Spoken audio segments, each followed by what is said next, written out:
আৰু এবাৰ লখিমপুৰত মিয়াই শপত বাক্য পাঠ কৰিছে। মছজিদত একত্ৰিত হৈ আল্লাহৰ নামত শপত লৈছে মিয়াই।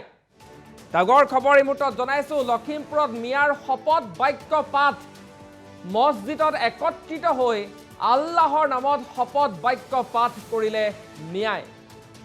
বিজেপিৰ লগত নাথাকি আমি ভুল কৰিলো, তাৰ বাবে আমি ক্ষমা বিচাৰিছো, এই মন্তব্য মিয়াৰ।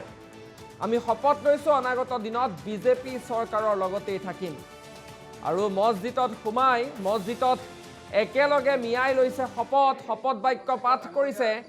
আমি শপত লৈছো যে অনাগত দিনত বিজেপি চৰকাৰৰ লগত থাকিম। শুনাইছো কি বুলি মিয়াই শপত বাক্য পাঠ কৰিছে। বিজেপিৰ দলৰ লগত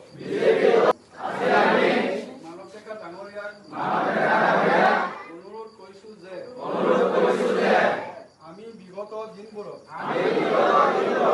বিজেপিৰ দলৰ লগত নাথাকি যি ভুল কৰিলো তাৰ আজি আমি ক্ষমা বিচাৰিছো। আমি আজি আল্লাহৰ ঘৰত বহি আল্লাহৰ নামত শপত লৈছো যে অনাগত দিনত বিজেপি দলৰ লগত থাকিম আৰু দলৰ সকলো নীতি নিয়ম মানি চলিম। মানৱ ডেকা জিন্দাবাদ।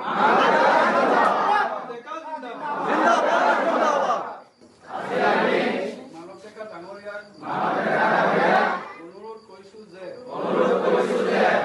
আমি বিগত দিনবোৰত বিজেপিৰ দলৰ লগত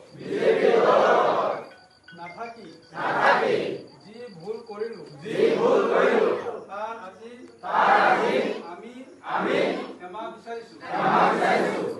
আমি আজি আল্লাহৰ ঘৰত বহি আল্লাহৰ নামত শপত লৈছো যে অনাগত দিনত বিজেপি দলৰ লগত